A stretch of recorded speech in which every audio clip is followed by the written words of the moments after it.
চেষ্টা করতেছে বা ভোট কেন্দ্র দখলের চেষ্টা করতেছে, আপনাকে ভয়ভীতি দেখাচ্ছে, হুমকি দিচ্ছে, সেক্ষেত্রে আমরা আপনাকে এই কাজে সহযোগিতা করবো, কিন্তু আপনার হচ্ছে যে কোনো অন্যায় তদবির ইনশাল্লাহ আমরা সহযোগিতা করবো না এবং আমরা করিও না শেষ পর্যন্ত।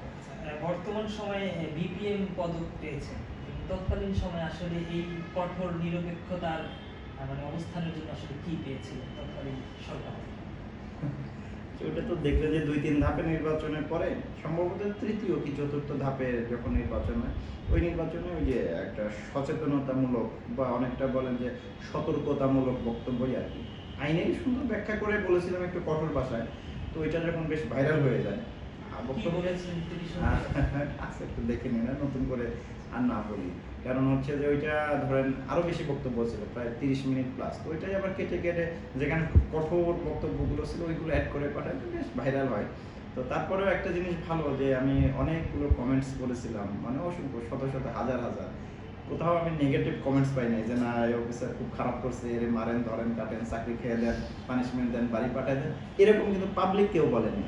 বা যারা প্রার্থী ছিল তারাও কিন্তু কেউ অভিযোগ করে নাই না এই অফিসারটা আমাদের বিরুদ্ধে, আমার বিরুদ্ধে অবস্থান নিয়েছে, ওনার বিরুদ্ধে অবস্থান নিয়েছে। কোনো পত্র পত্রিকায়, সামাজিক যোগাযোগ মাধ্যমেও কিন্তু আসে না যে না এই অফিসার একপাক্ষিক, একচোখা, অন্যের দিকে পক্ষ নিয়ামকের বিরুদ্ধে দেয়, এরকম না, কিন্তু বরং সাধারণ মানুষ, প্রার্থী, সংবাদ মাধ্যম সবাই আমাদের পুলিশের প্রশাসনের পক্ষে ছিল কঠোরভাবে, আমাদের সমর্থন দিয়েছিল, এরকম হওয়া উচিত, বরং আমাদের সমর্থন দেওয়া আছে।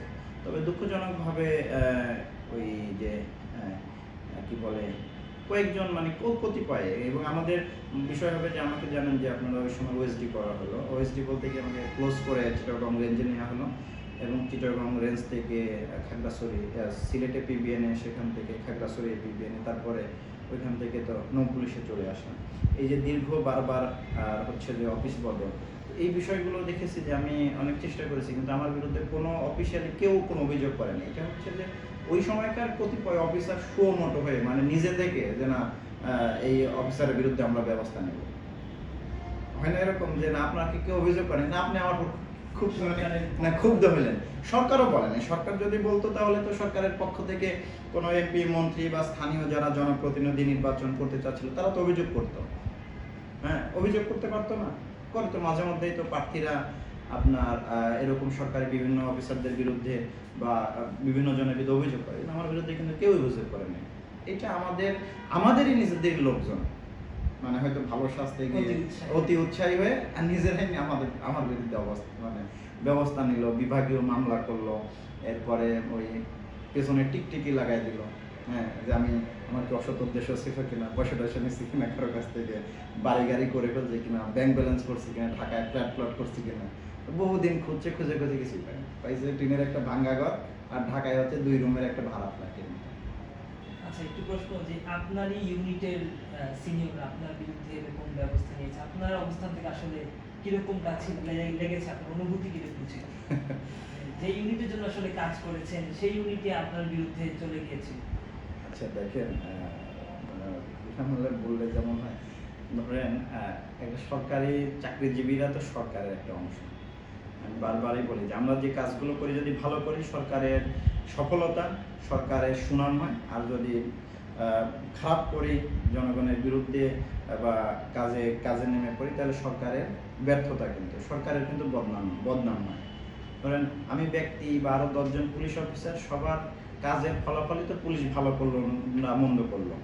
এখন আমাদের কাজটা যদি ধরেন যে সরকার এটা বা সেই সময় প্রশাসন যদি আমাদের সমর্থন দিত যে না সে ভালো কাজ করছে, তাকে ডেকে নিয়ে এসে বাহবা দেয় বা সাহস দেয়, তাহলে মানুষ ভালোভাবে বলতো না যে না সরকার চাচ্ছে ভালো কাজকে উৎসাহ দিতে। কিন্তু উল্টাটা হলো, আমরা ক্লোজড হলাম, এরপরে একদম সবচেয়ে দুর্গম জায়গায় বদলি হলাম, এরপরে হচ্ছে কি বলে এই বিভাগীয় মামলা খাইলাম, সেই মামলায় আবার শাস্তি পাইলাম, হ্যাঁ এরপরে সারাদিন ধরেন পেছনে সরকারি বিভিন্ন গোয়েন্দা সংস্থা লেগে পড়লো, এলাকায়, কর্মস্থলে, ভার্সিটিতে কি করছি, ওই এলাকার লোকজন, এলাকার আত্মীয় স্বজন কী করে, এই যে একটা মানসিক, শারীরিক এবং এই যে হয়রানি, এই হয়রানিটা যদি করলো তাহলে লাভটা কার হলো?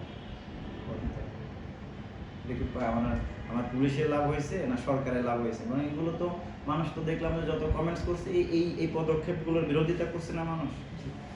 দিন শেষে তো আমাদের এই কতিপয় উৎসাহী অফিসারদের কারণে সরকারও বদনামের শিকার হলো। বরং আমরা যে কাজগুলো করেছিলাম, সুষ্ঠু নির্বাচন করেছিলাম, ওই কয়টা লোক ধরেন যে সরকার দলীয় প্রার্থী পরাজয় বরণ করছে, এতে কি সরকারের খুব বেশি ক্ষতি হয়েছে?